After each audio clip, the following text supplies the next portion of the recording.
काही काही कडे कशाचा इगो असते काय माहिती. झालं उगं बाजूला उभं राहणार, त्याला वाटणार माझ्याकडे 2 पैसे जास्त आहेत, एखादी गाडी वेगळी आहे, 60च्या आत अटॅक येणार, तू कुचकून कुचकणार.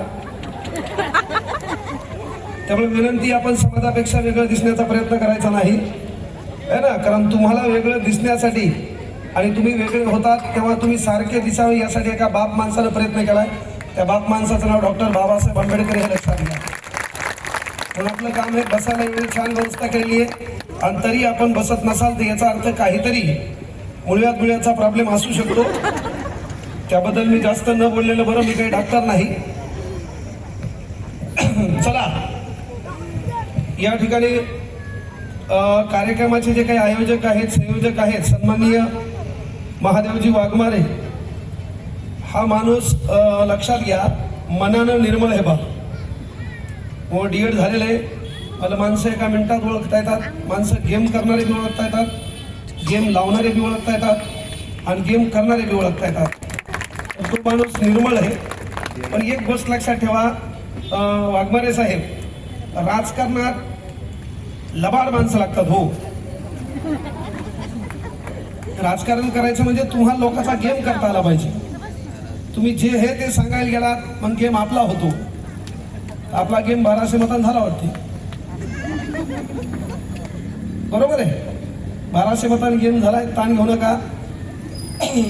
31 मध्ये तुम्ही नगरसेवक असणार याच प्रभागाचे. काळी हे फक्त लोकांचे कामं बरोबर करा, ही बी महत्वाची गोष्ट आहे. आणि मी या ठिकाणी बसलेल्या तमाम माता पित्यांना, भाऊ बहिणींना विनंती करतो, समाज घडवताना एक गोष्ट लक्षात घ्या, 4 लोक लागतात. हा तुमचा एरिया आहे, या एरियाचा विकास करायचा असेल तर 4 प्रकारचे लोक लागतात. एक, ज्याच्याकडे वेळ आहे त्यानं समाजासाठी थोडाफार वेळ दिला पाहिजे. एखाद्या चौकापाशी बसून, एखाद्या मंदिरापाशी बसून, एखाद्या कॉर्नरपाशी बसून आगाव मोकार कुटाने सांगण्यापेक्षा काहीतरी आपल्याकडे चांगली वेळ आहे, रिकामी वेळ आहे, ती समाजासाठी खर्च केली पाहिजे. नाही एखाद्या चौकात बसलाय, चहाच्या टपरीवर बसलाय आणि तिथं डायलॉग घालायलाय, तुला माहित आहे का त्याचं चालू आहे. मी पाहिले है ना, काल परवा ते दोघं सोबत दिसले होते. म्हणजे चांगली वेळ कुठं खर्च करायची आपल्या हातात आहे. तर ज्याच्याकडे वेळ आहे त्यानं समाजाला थोडाफार वेळ द्यावा. ज्याच्याकडं ताकद आहे, त्याच्याकडे ताकद आहे म्हणजे जिमला चाललाय, ग्राउंड करायला, सकाळी वॉकिंगला चाललाय, तर तू ही ताकद याला त्याला खुमे आणण्यासाठी नाही. एखादा रस्त्यामध्ये मोठा दगड पडलाय, तो दगड तू हा सन्मानानं हाताने उचलून बाजूला केला पाहिजे. का तर ज्याच्याकडे ताकद आहे त्यानं ताकद समाजाच्या विकासासाठी खर्च केली पाहिजे. म्हणजे ज्याच्याकडे वेळ आहे त्यानं वेळ द्यावा, ज्याच्याकडे ताकद आहे त्यानं ताकद द्यावी.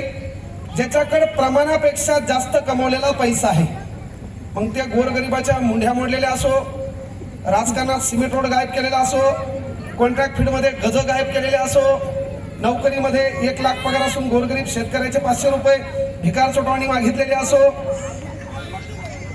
म्हणजे ज्यानं प्रमाणापेक्षा अधिक पैसा कमवलाय त्यानं थोडाफार पैसा समाजाच्या विकासासाठी खर्च करावा.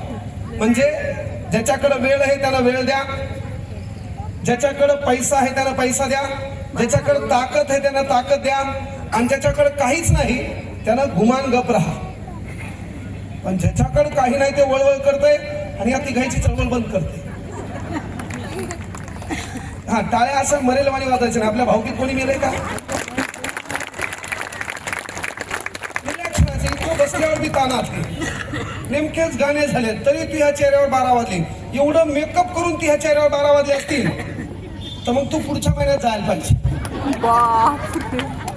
जरासं हसायचं शिका, मनसोक्त जगायचं शिका है ना. आज तुम्ही या ठिकाणी बसला तर एवढी छानपैकी मांडी घालून बढियापैकी खुर्चीवर एक पाय एका पायावर टाकून, हे स्वातंत्र्य कोण दिलं? तुम्हाला इथं बसता येत होतं का? मेकअप करता येत होतं का? साडी नेसता येत होती का? बढियापैकी टिकली लावता येत होती का?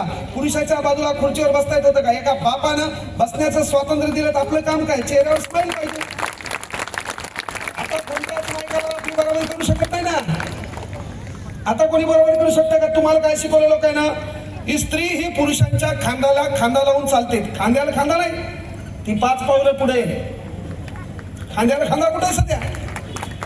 खांद्याला खांदा नाही, पहिले 4-5 पोरं उभे राहिले आणि एखादी पोरगी पुढून चली, पोरगी जात नव्हती काऊन तर पोरं टॉन्टिंग करतील म्हणून. आता 4-5 पोरी उभे राहिल्यावर पोराची धमक होईल एकट्याला जायची, पोरीच काहीतरी टॉन्टिंग करतील म्हणे. आणि आज पुरुष मंडळी महिलांची बराबरी आपल्याला करताच येत नाही. बाबासाहेबांना लक्षात घ्या, संविधान लिहिताना संविधानाच्या प्रत्येक पानावर पहिल्यांदा कल्याण करताना बाबासाहेबांनी जेव्हा हातात पेन घेतला 29 ऑगस्ट 1947 ला मसुदा समितीची स्थापना झाली. 141 दिवस समितीनं काम केले. आपल्या भारताचं संविधान लिहायला 2 वर्ष 11 महिने 18 दिवस लागले. या देशाचं संविधान लिहायला 63,96,739 रुपये 35 पैसे, अंदाजित 64 लाख रुपये खर्च आला. तर बाबासाहेबांना संविधान लिहित असताना मानव जातीचं कल्याण करायचंय तर माणसामध्ये पहिल्यांदा जात पाहिली नाही, जातीनंतर धर्म पाहिला नाही. बाबासाहेबांना संविधान लिहिताना पहिली गोष्ट पाहिली, ज्या घटकावर जास्त अन्याय झालाय पहिले मला त्या घटकाचं कल्याण करायचंय आणि तो घटक कोणता असेल.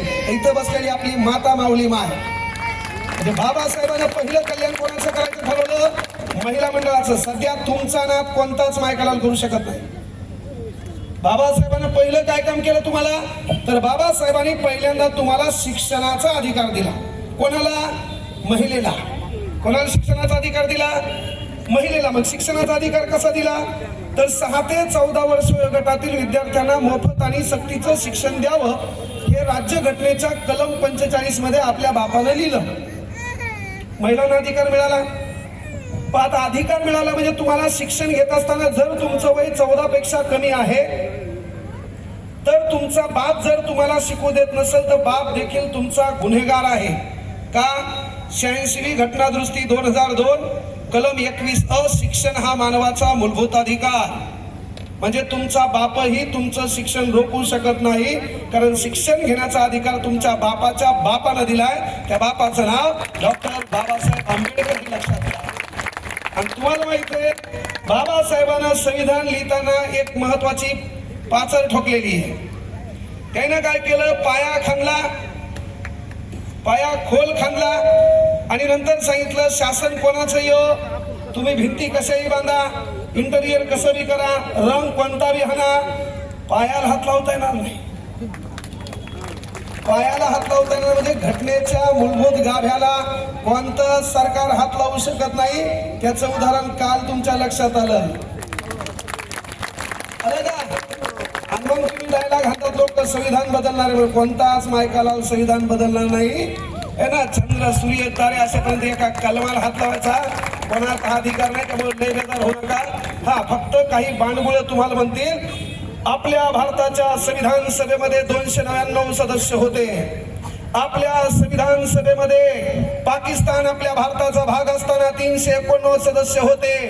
बाबासाहेब आंबेडकर ज्या समितीचे अध्यक्ष होते त्या समितीमध्ये 6 सदस्य आणि अध्यक्ष बाबासाहेब होते. मग घटनेचे शिल्पकार बाबासाहेबच कस काय? असे काही भांडवल अलीकडे बोंबलायले. लोकांच्या घरातल्या काकाला जाऊन पप्पा म्हणणारी औलाद आपली नाही. ही गोष्ट लक्षात घ्या. अलीकडे पॅटर्न बदललाय. बाबासाहेब नको काहून आहेत?